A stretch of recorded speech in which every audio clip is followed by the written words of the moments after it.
বলেন বাইজিদ বোস্তামির কিতাব পড়েন, ওটা মোতালা করেন, ওটা রাত্র পার হয়ে যাবে যেদিন বাইজিদ বোস্তামি 5 লক্ষ খ্রিস্টান পাদ্রী যার হাতে মুসলমান হয়েছিল, 5 লক্ষ এক বৈঠকে।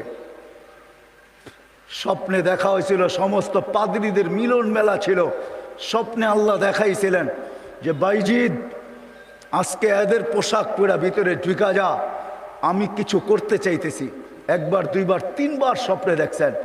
তারপরে ভাবছেন যে ওই পোশাক পরবো তো পরবো কি করা। তা আল্লাহ বলছে বাইজিদ পরানে হেফাজত করবো তো আমি করব। যা পড়। ওদের পোশাক পরা ভিতরে ঢুকা গেছে।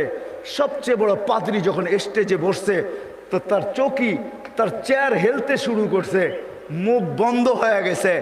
তো বাইজিদের সমস্ত পাদ্রীরা বলছে আপনি আমাদের পোপ, আপনি আমাদের বড়, আপনার থেকে আমরা জ্ঞান পাই, আমাদের ভিতর আলোকিত হয়, আপনি মুখ দিয়া কথা খোলেন না কেন, বলেন না কেন? তো পাদ্রী বলতেছে বলবো তো বলবো কি করে, এখানে একজন মোহাম্মদী আছে।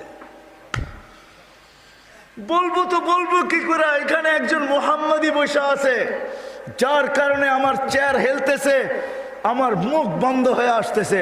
সমস্ত পাদ্রীরা বলছে দেখা দেন, গর্দান উড়াইয়া দিব এক্ষণ। বলছে না, জুরুম আসছে বিদায় এটা কোনো দোষণীয় না, এই জন্য গর্দান উড়াইয়া দিবে এটা হয় না। আমি একে পরীক্ষা করব, যদি এ পাশ করে তাহলে ছেড়া দিব, আর যদি পাশ না করে তাহলে আর গর্দান উড়াইয়া দিব। 62টা প্রশ্ন করছিলেন, 62টা। কয়টা? কয়টা? কয়টা? 62টা বলার সময় আমার কাছে নাই, একটা বুঝলাম 62টার ভিতরে। বলছিল কুকুর ঘেউ ঘেউর ভিতরে কি বলে। 62টা যখন পুরা বলা দিছেন তো জিজ্ঞাসা করছে আমি সত্য বলছি? তো পাদ্রী বলতেছিল সাদাক্তা, তুই সত্য বলছ। বলে তুমি 62টি প্রশ্ন করছো, আমি একটার জবাব, প্রত্যেকটার জবাব দিছি, আমি তোমাকে একটা প্রশ্ন করব, জবাব দিবে? বলে পড়ো, করো প্রশ্ন। বলে আকাশ আর জান্নাতের চাবি কি? আকাশ আর জান্নাতের চাবি কি? বড় পাদ্রী চুপ হয়ে বসে গেছে। 5 লক্ষ পাদ্রী ধরছে যে 62টার জবাব দিছে, আপনি একটার জবাব দিবেন না, তো দিবেন না কেন? বলছে আমি জবাব জানি, দিলে তোমরা আমাকে মানবে না, মানবে এটা আগে বলো। বলছে অবশ্যই আপনি আমাদের বড় পোপ, যা বলবেন আজকে তাই মানবো।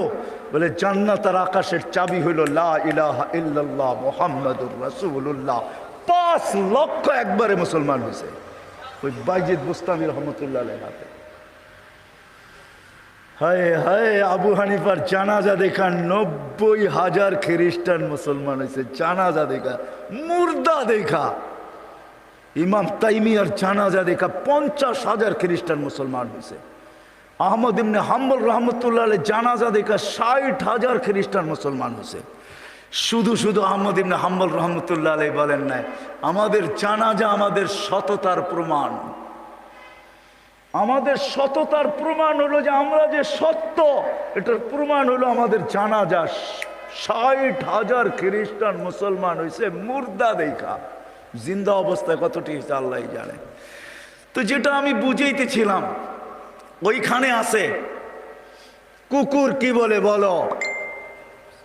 প্রথম শুরু করছে 1 বলো যেটার 2 নাই, 2 বলো যেটার 3 নাই, 3 বলো যেটার 4 নাই, 4 বলো যেটার 5 নাই, 5 বলো যেটার 6 নাই, 6 বলো যেটার 7 নাই।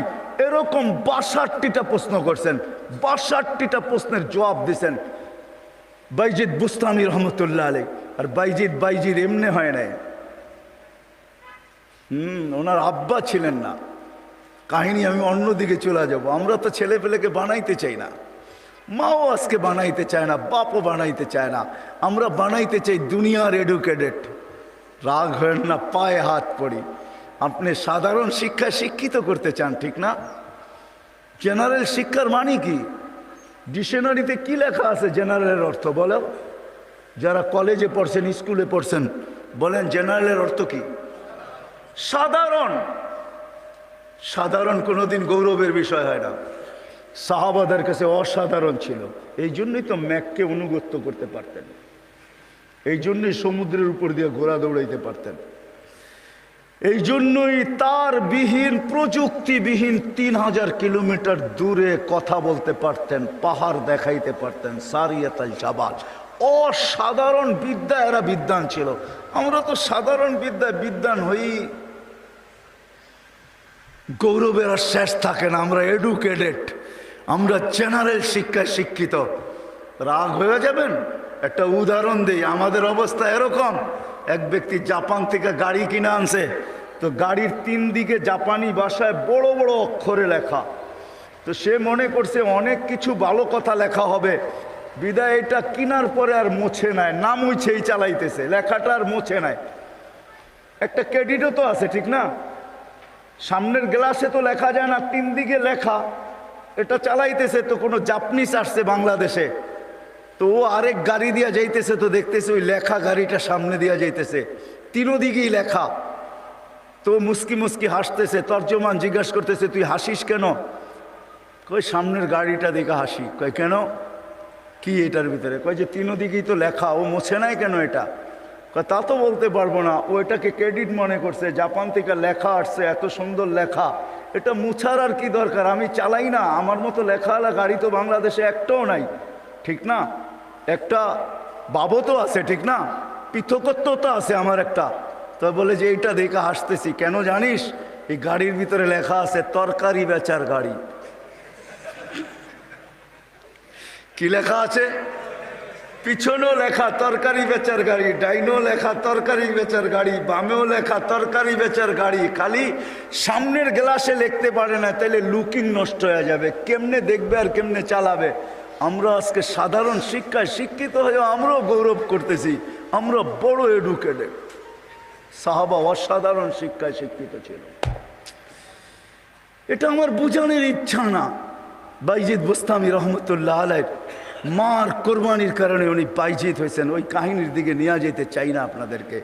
আমার হাতেও সময় নাই যে আমি ওই দিকে নিয়ে যাব। উনি ছোট বয়সে বাপ মারা গেছে, মা পরের বাড়িতে কাজ করতেন। 2 দিন পরে ভাবছেন, আমি যদি এইভাবে ছেলেটাকে কোথাও না দিতে পারি তাইলে আমার ছেলেটা হারায়া যাবে। আমি তো মা পরের বাড়িতে কাজ করি। খুঁজতে খুঁজতে এক আল্লাহওয়ালার সন্ধান পাইছেন। মানুষ বলছে ওই আলেম ওইখানে আছে, আল্লাহওয়ালা ও আলেমও যদি তোমার ছেলেটাকে নেয় বা তুমি যদি দিয়ে আসতে পারো, তাইলে হয়তো তোমার ছেলে মানুষ হয়ে বাহির হবে। যে হাতে পায়ে ধরছেন, আমি বিধবা, আমার কোনো সন্তান নাই, স্বামী নাই, আমি পরের বাড়িতে কাজ করি, আমি চাই আমার ছেলেটা মানুষ হোক, আল্লাহওয়ালা হোক, দিনদার হোক, আল্লাহর এলেমওয়ালা হোক, আপনাদের মতো আলেম হোক। আপনি দয়া করে আমার ছেলেটাকে রাখেন। শাইখ রাজি হয়েছে, মা শর্ত দিছে, আপনি আমার ছেলেকে ওই দিন পর্যন্ত বাড়ি পাঠাইতে পারবেন না যতদিন পর্যন্ত আপনার মতো না বানায় দেন। শাইখ অঙ্গীকারবদ্ধ হয়েছেন যে আমি পাঠাবো না যতদিন পর্যন্ত আমার মতো বড় না বানায় দেই। 2-4 দিন পরে মাস গেছে, 2-4 মাস পরে বাইজিদ কাঁদতে শুরু করছে যে সবার বাবা আসে, মা আসে, আমার মা তো পরের বাড়িতে কাজ করে, আমার মা তো আসে না। ও শাইখ আমাকে একটু মাকে দেখতে দেন না। তো শাইখ বলছে, তোমার মার সাথে আমি ওয়াদাবদ্ধ, আমার মতো না বানানো ব্যতীত তোমাকে পাঠাবো না। বলছে না, আমি মাকে দেখতেই চাই। ছোট কচি বাচ্চা, শাইখ তার দিল ভাঙতে চান নাই। একদিকে ছুটি না দিলে বাচ্চার দিল ভাঙা যায়, যেটা মেড ইন আল্লাহ। আরেকদিকে ছুটি দিলে মার অঙ্গীকার ভাঙা যায়।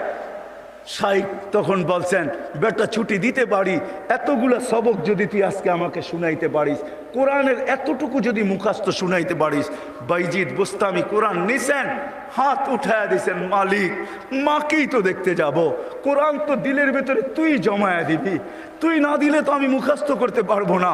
চোখের পানি, কচির ঠোঁটের পানি ছেড়া দিয়া বাইজিদ যখন হাত তুলছেন, পৃষ্ঠা উল্টাইতে ছিল কথা। কোরআন যেন ভিতরে যেরকম আমরা আমাদের মোবাইলের ভিতরে নেই, ব্লুটুথের মাধ্যমে, শেয়ার হিটের মাধ্যমে, হোয়াটসঅ্যাপের মাধ্যমে সে পৃষ্ঠা উল্টাইতে ছিল, কোরআন তার ভিতরে গাঁথতে ছিল। যতটুক সবক শাইখ দিছে এর চেয়ে বেশি যায় বলছে শাইখ রেডি হয়ে গেছে। বলছে তুমি এটা মুখস্থ করলা, তো করলা কি কইরা? মুচকি হাসি দিয়া বলছে, শাইখ কালাম যার সে বসায়া দিছে। তো শাইখ বুঝছে এটা কোনো সাধারণ ছেলে না, ছুটি দিছে, বাড়িতে গেছে, দরজা খটখটাইছে। মা জিজ্ঞাসা করছে ভিতর থেকে কে? বলছে বাইজিৎ। বলছে না, আমার বাইজিৎ আসতে পারে না। আমি তো শাইখকে বলে আসছি বাইজিৎ ওই পর্যন্ত আসবে না, যেই পর্যন্ত শাইখের মতো না হয়, আল্লাহওয়ালা না হয়, আমার বাইজিৎ আসবে না। তুমি আমার বাইজিৎ হতে পারো না। মা দরজা খোলেন নাই।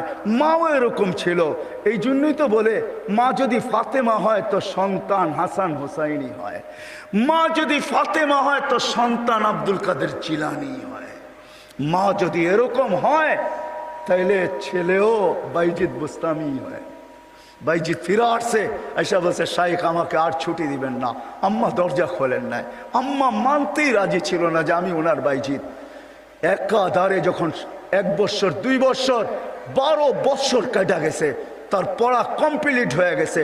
18 বছর বয়সে যখন শাইখ বাইজিৎ বুস্তামি উপনীত হয়েছেন, পড়া কমপ্লিট, রাত্রে তাহাজ্জুদ পড়তেছেন, সেজদায় যখন কাঁদতেছেন, পড়া কাঁদতেছে, শাইখ ঘুমাইতেছে, আল্লাহর রসুল স্বপ্নে আসছেন। আর আয়েশা বলতেছে ওঠো বাইজিৎকের কাছে যাও, তোমার মাথার পাগড়ি বাইজিৎকে পড়াও, আমরা বেলায়েতের পাগড়ি বাইজিৎকে আজকে পড়াইতে চাই। বাইজিৎকে বলো সে যেন কাজ যায় শুরু করে। কমপ্লিট হয়ে গেছে, যাও। তার মা তার জন্য অপেক্ষা করতেছে। বৃদ্ধ হয়ে গেছে, কোনদিন দুনিয়ার থেকে চলে যায়। বাইজিদের মাথায় বেলায়েতের পাগড়ি আমি তোমার মাথায় পড়াইলাম, তুমি বাইজিদ উস্তাদ হিসাবে বাইজিদের মাথায় পড়ায় দাও। যা দেখে বাইজিদ রহমতুল্লাহ আলাইহি সেজদায় পড়ে কাঁদতেছেন। উঠাইছে উস্তাদ, বেটা ওঠ, হয়ে গেছে কাম। কি হয়ে গেছে? আল্লাহর রসুল পাগড়ি আমাকে পড়ায় দিয়ে গেছে, বলছে তোকে পড়ায় দিতে। বেলায়েতের দরজায় আল্লাহ তোকে পৌঁছায় দিছে, হুকুম আসছে যা মার পায়ে যা, আর কালকের থেকে কাজ শুরু কর।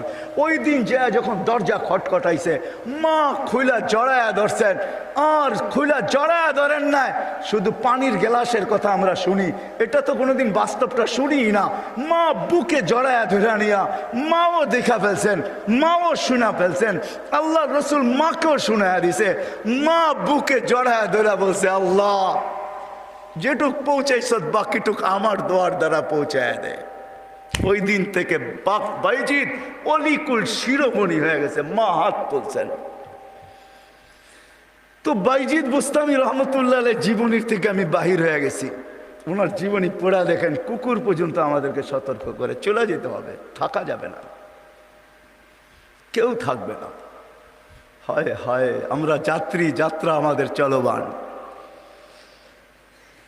আজকে আসি কালকে থাকবো না, কিন্তু নিজেকে প্রস্তুত করে নিয়ে যেতে হবে, গুছায় নিয়ে যেতে হবে, বানায় নিয়ে যেতে হবে। যুবক তুমিও তোমাকে বানায় নিয়ে যাও। ভিডিওটা শোনার জন্য সকলকে ধন্যবাদ।